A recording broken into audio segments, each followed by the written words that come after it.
In the past 20 years, Spain has seen a railway engineering miracle. From a country that only had one significant high-speed railway along with incredible technical challenges, to expansion into the world's second largest high-speed rail network, with technology brought from around the world, as well as massive innovations created right inside Spain.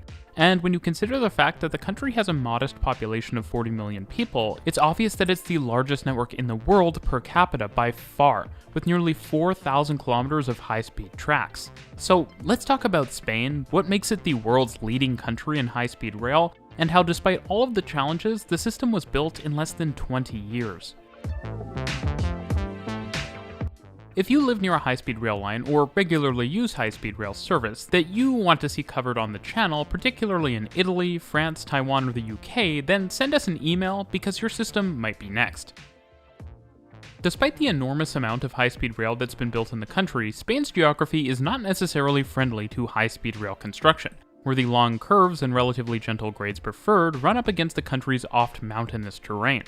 In order for us to fully appreciate this, it's probably helpful to note the general geography of Spain. The country is located in southwestern Europe on the Iberian Peninsula and is dotted with mountains, particularly in the north and east.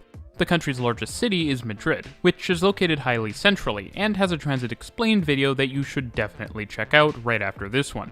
Spain's second largest city is Barcelona, which is only a little smaller than Madrid population-wise, and is located in the country's northeast on the Mediterranean coast.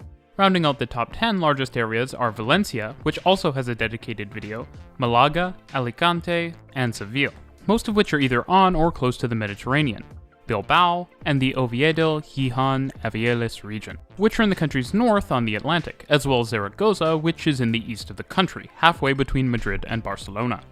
The country's difficult geography has been a major barrier that has required an incredible amount of large bridges and some tunnels to be built in order to create the network. But as a result of that great engineering effort, virtually all of Spain's major cities have high-speed rail service. And of the aforementioned top 10 urban areas, only the northern cities are not directly on a modern high-speed rail line, and even that won't necessarily be the case for long. For now though, let's take a look at the network of today. Right now, the Spanish high-speed rail network broadly looks like a large X, with Madrid at the center, and lines running out to the northwest, northeast to Barcelona and Zaragoza, southwest to Seville, and east to Valencia and Alicante. Of course, each individual leg has a number of branches, and in fact the southern and eastern legs have branches that are starting to trace the entire Mediterranean coast. The southwestern leg from Madrid to Seville is the oldest line in the network, opening in 1992, just 1 year after the ICE services first started in Germany, and it's generally certified to a slightly lower speed of 250 to 270 km per hour, as opposed to the 300 km per hour tracks now common in much of the country. And there are even islands of disconnected high-speed rail tracks not connected to major cities, at least right now, but we'll talk about those shortly. As it turns out, Madrid isn't actually at the very center of the X, but rather more on the northwest leg, and that means for a long time there were not through services from the northwest leg to the rest of the nation's high-speed rail network.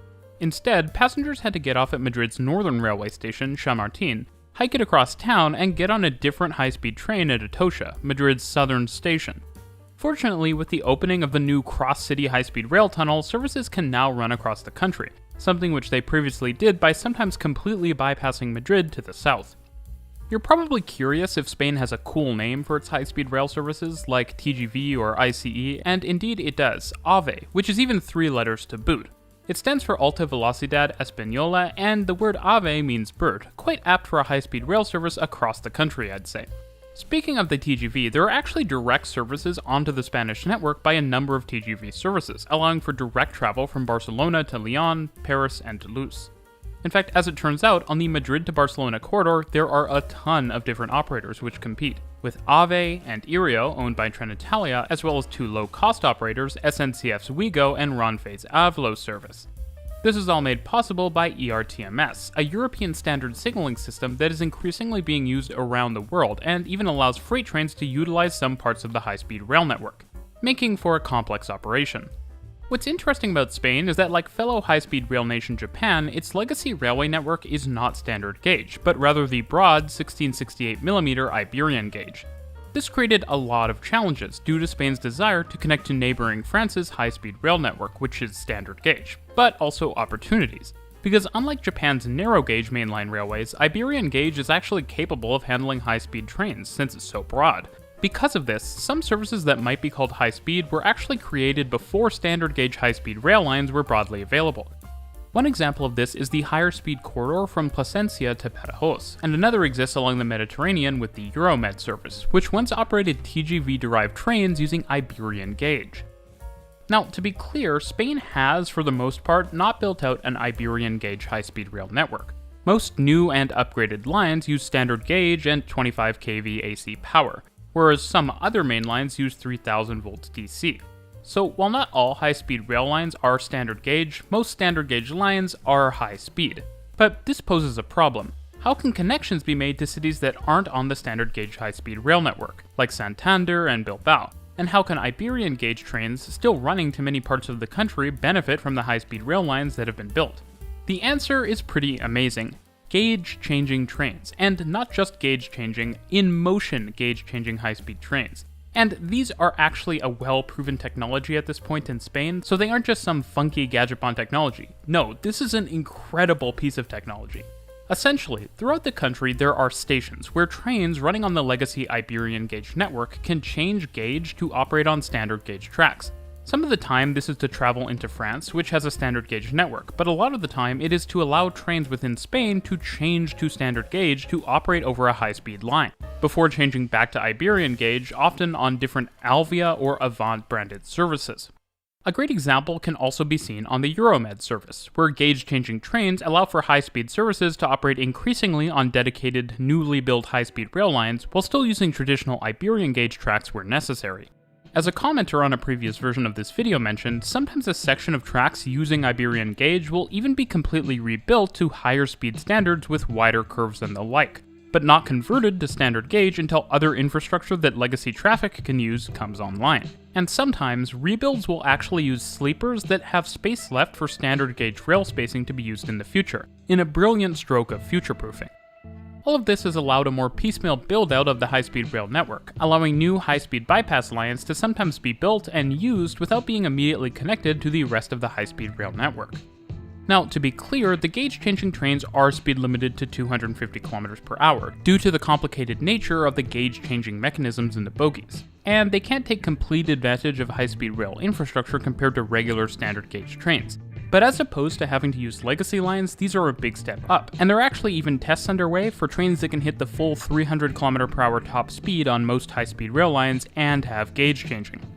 Now, how do the gauge changers actually work, you ask? Well, the stations are located throughout the country at more than 10 different sites, at transition or connection points between key Iberian gauge and standard gauge lines.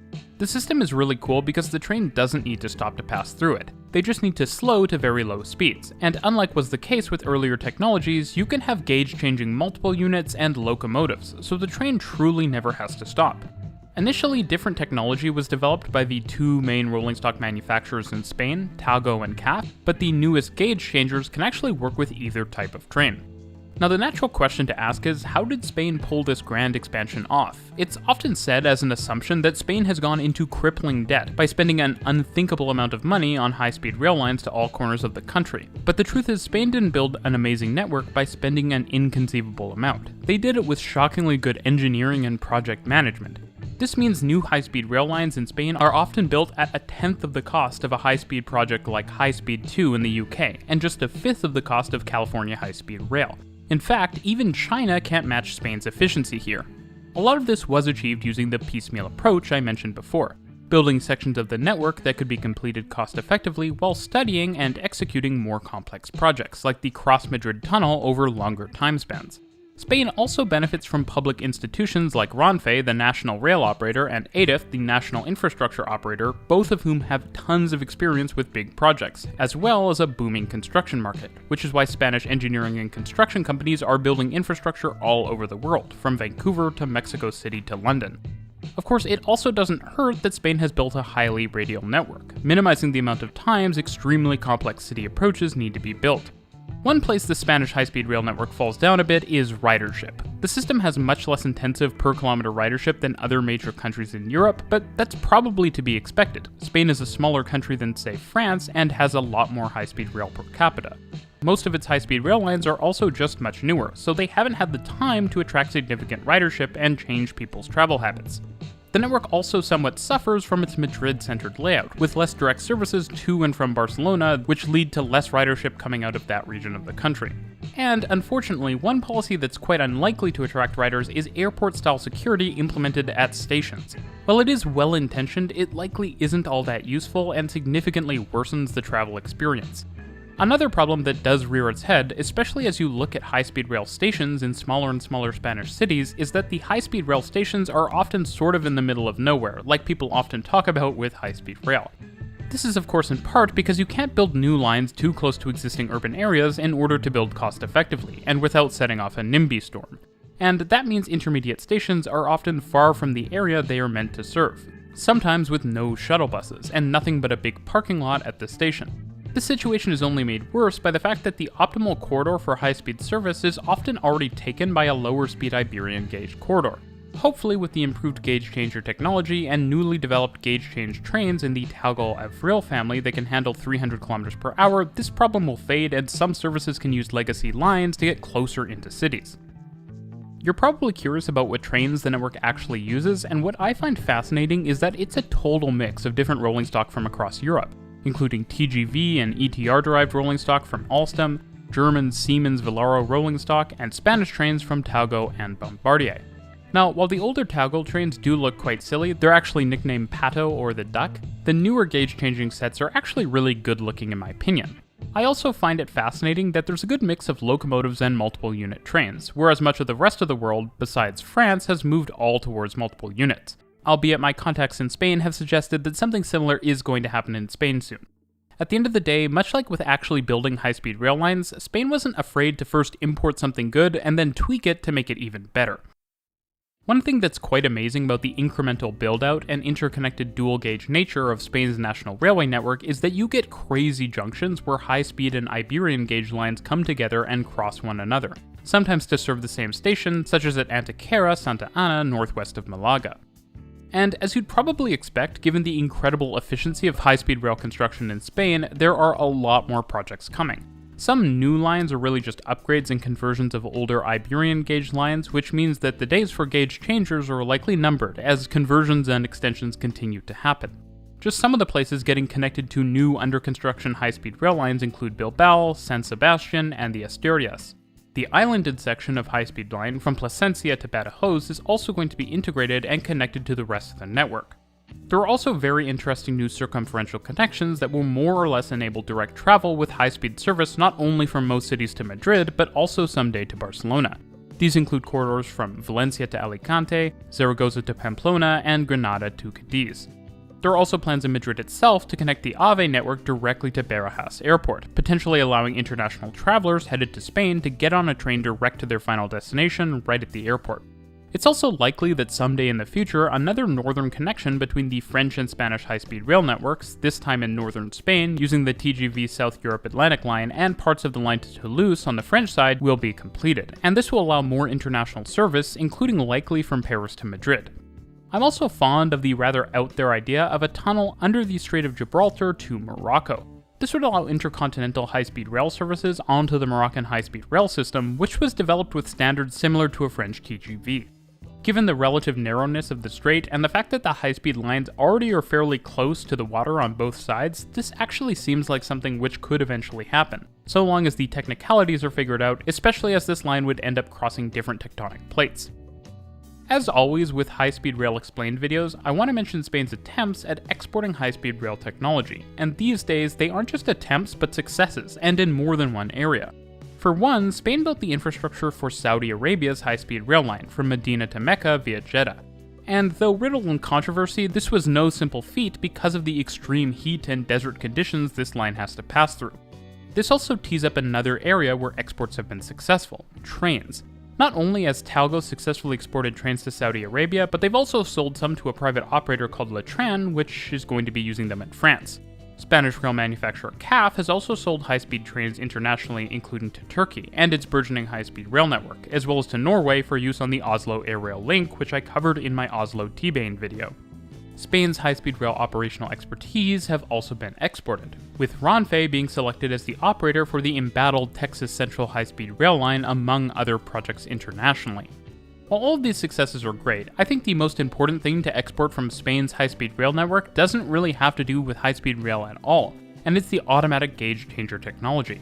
While its relevance might be going down in Spain, in other parts of the world from Eastern Europe to Southeast Asia and even India, which notably has railways of a similar gauge to Spain, gauge changers could be absolutely transformational, allowing railways that have traditionally only been weakly connected to come together in a way not previously imagined. In summary, Spain is a true powerhouse of high-speed rail, and it's not only connected a nation, but one day it might just connect the entire world. A huge thank you to Interregios, Andre, Ikain, and the Rural Urbanist for their footage used in this video.